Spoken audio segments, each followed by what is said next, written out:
Alors, très cher commandant, de quelle joie de vous retrouver aujourd'hui. C'est le jour du Seigneur, qui soit pour nous un sujet de joie. J'ai une super nouvelle à t'annoncer. Quand une porte se ferme, une autre s'ouvre. Pas n'importe laquelle, la meilleure. Peut-être à ce moment, tu regardes autour de toi, tu es dans la confusion, tu dis, j'espérais ça, je pensais ça, je voyais ça, je voulais ça, je priais pour telle chose, mais je reçois au contraire. Eh bien, je veux te dire de ne pas t'inquiéter et découvre pourquoi. Laisse-moi te dire d'abord que si tu ne commandes pas ta journée, quelqu'un d'autre le fera à ta place et tu n'aimeras pas les résultats. Commande ta journée, commence tout de suite avec Merveille Maliro, Kaliki.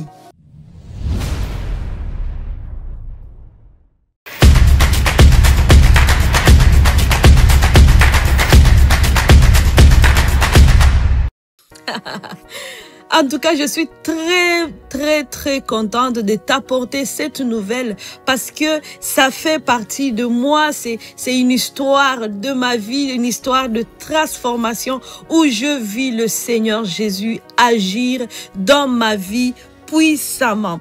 Laissez-moi d'abord te lire une prière, une conversation, quelque chose que j'avais dit à Dieu il y a 10 ans. Ça date du 13 mars 2015. Voici ce qui s'est passé dans cette journée. J'ai écrit à Dieu, je lui ai dit, Seigneur, Monsieur X vient de m'envoyer mes dernières valises qui étaient chez lui. Je me sens triste, mais je t'ai fait confiance, Seigneur, car je sais que tu ne permets pas quelque chose pour rien. Ma vie est entre tes mains. Si cette porte se ferme, c'est que tu as une porte meilleure pour moi. Oh, wow. Gloire à toi, Jésus. Mon cœur te bénit et je t'adore. Ça, c'est quelque chose que j'avais dit à Dieu le 13 mars 2015, il y a 10 ans. Ceux qui connaissent mon histoire savent que il fut un temps où j'étais dans une relation de mariage, mais ce mariage qui n'avait pas duré longtemps. Vous connaissez mon histoire, il est sur YouTube. Mais vous savez, pour arriver à un divorce, les choses ne s'est pas passé comme voici directement, on se sépare et puis il y a quoi? Il y a eu des choses, des moments qui sont passés. À un moment donné, cette date-là, mes valises étaient encore chez Monsieur X. Mais là, Monsieur X me renvoie mes affaires et puis il y a les livreurs qui arrivent à la porte et puis je vois ce sont mes valises qui étaient encore chez lui. Alors là, j'avais compris que, en tout cas, cette histoire est en train de prendre fin. J'étais triste. Pourquoi? Parce que, laissez-moi vous dire la vérité, il n'y a pas une personne qui se marie et puis après tu dis à telle date je vais divorcer. Non, ce sont des histoires qui sont tristes, des histoires qui sont douloureuses, qui viennent briser notre vie et qu'on pense que notre vie est à sa fin. Mais Dieu n'avait pas dit son dernier mot. Quand une porte se ferme, une autre va s'ouvrir et la meilleure. Laisse-moi aussi lire un verset qui est dans Ésaïe 43, verset 18. Il dit ceci, « Ne pensez plus aux événements passés et ne considérez plus ce qui est ancien. Voici, je vais faire une chose nouvelle. Une chose nouvelle est sur le point d'arriver. » Peut-être à ce moment, vous êtes en train de regarder autour de vous, vous venez de perdre votre emploi, vous priez pour quelque chose et puis cela n'aboutit pas. Il y a des portes qui sont en train de se fermer pour vous. Peut-être aussi c'est votre cas. À ce moment, vous êtes en train d'espérer que votre mari revienne à la maison, mais là, vous apprenez qu'il vient d'être avec quelqu'un d'autre, par exemple. Ou vous espérez que telle chose change, mais vous voyez son opposé, son contraire. Ça attriste. On peut se poser des questions à dire, Seigneur, qu'est-ce qui se passe? Je ne comprends rien. Et encore, voici, je ne me suis pas juste arrêtée là ces jours-là. J'ai dit encore, ma foi est à toi. C'est une prière que j'ai continué la prière. J'ai dit, ma foi est en toi, Seigneur. Je ne connais pas réellement la finalité. mais je sais que toi, tu connais ma vie. Je ne suis pas en train de vous dire des choses que j'ai mis à place là tout de suite. C'est un cahier que j'ai écrit parce que j'ai toujours dit que j'écris mes requêtes de prière.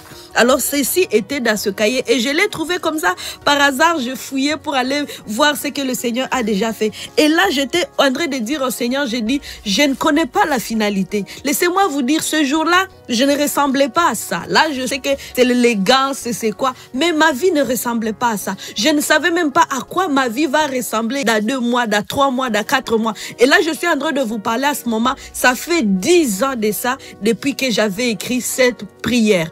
Et je peux venir témoigner encore pour dire, Dieu n'a pas changé. Il reste fidèle. Le monde peut vous laisser tomber aujourd'hui, mais Jésus ne vous laissera pas tomber. Alors si à ce moment vous êtes en train de pleurer pour une porte qui vient de se fermer, que quelqu'un vient de fermer à votre face et vous espériez que cette porte reste ouverte, eh bien ne vous inquiétez pas. Séchez vos larmes. Séchez vos larmes à ce moment, mes sœurs. Parce que Jésus a prévu la meilleure porte. La meilleure porte qui va vous faire du bien. Quand vous allez entrer par cette porte, vous n'allez plus vous reconnaître. Ma vie, j'ai toujours dit à une personne, j'ai dit, avec tout ce que j'ai vécu, si je ne te raconte pas mon histoire, tu ne peux pas le deviner sur mon visage. Mon visage, il n'y a rien qui est écrit que Merveille a divorcé à 27 ans. Il n'y a rien qui est écrit que Merveille, à un moment donné, ne savait même pas quoi manger ici au Canada et puis elle s'est retrouvée sur une ligne de personnes qui mendiaient dans un endroit où elle devrait nourrir les sans-abri. Tout ça là, c'est une histoire, ce sont des choses que j'ai vécues, mais que si je ne te le raconte pas, tu ne le sauras pas. Pourquoi? Parce que Dieu est capable de transformer la vie d'une personne, afin qu'il y ait le avant et le après. Et je te le partage parce qu'il veut le faire pour toi aujourd'hui. Il veut le faire pour toi aujourd'hui. À ce moment-là, quand j'avais écrit cette prière à Dieu, j'étais tellement mal que je me disais, waouh, moi je m'étais mariée, je ne pensais pas que je me retrouverais comme ça, seule, maman monoparentale. Ce jour-là, j'avais un enfant de 3 ans à cette date-là, et un bébé de 6 mois, 5 mois comme ça. Et là, on me renvoie mes valises. Et là, tu dis, normalement, ça devrait être le contraire. On devrait peut-être m'appeler pour dire, oh, voici, j'ai changé, il y a la repentance, Dieu m'a transformé, reviens à la maison. Peut-être ça serait ça. Mais pour vous dire vrai, il y a toujours l'espoir que tu espères que quelque chose change. Mais quand une porte se ferme, tu n'es confus, tu ne sais pas. Alors qu'est-ce qui est dans l'avenir? Voici ce que je savais vient de s'écrouler et terminer. Maintenant, il y a quoi dans l'avenir? Oh, quand tu ne sais pas, quand ton passé te donne une autre nouvelle inespérée, maintenant c'est le moment de dire, ok Seigneur, ma vie est entre tes mains. Et avec moi aujourd'hui, je veux t'encourager à prier cette prière comme moi et puis dire, Seigneur, je ne connais pas la finalité, je ne connais pas demain, je ne sais absolument rien, mais je remets ma vie dans la main de celui qui connaît la finalité avant son début. Parce que Dieu, avant que tu ne naisses, avant que tu sors dans le ventre de ta mère, Dieu avait déjà établi ce que tu vas vivre, le bonheur qui t'attend dans le futur. Il avait commencé par créer ta fin avant de créer ton début. C'est pour cela que tu vas lui faire confiance. Aujourd'hui, quand je me regarde, quand je revois combien les choses ont suivi, des belles choses que je vis à ce moment, je dis, hey Seigneur, j'ai envie des fois d'aller dire à la personne, tu dis, hey, toutes les personnes qui m'ont fermé des portes, merci, oh, merci d'avoir fermé les portes.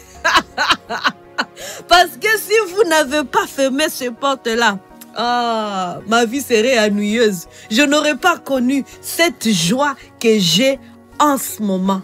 Laisse-moi te dire que la joie, elle est bien réelle et elle se trouve en Jésus. Quand tu lui fais complètement confiance, comme moi, même si tu ne comprends rien, tu dis, je ne connais pas la finalité, mais je t'ai fait confiance. Et c'est ce que j'ai dit. Je ne sais pas quand les choses vont se régler, mais je sais que tu as un bon plan pour moi.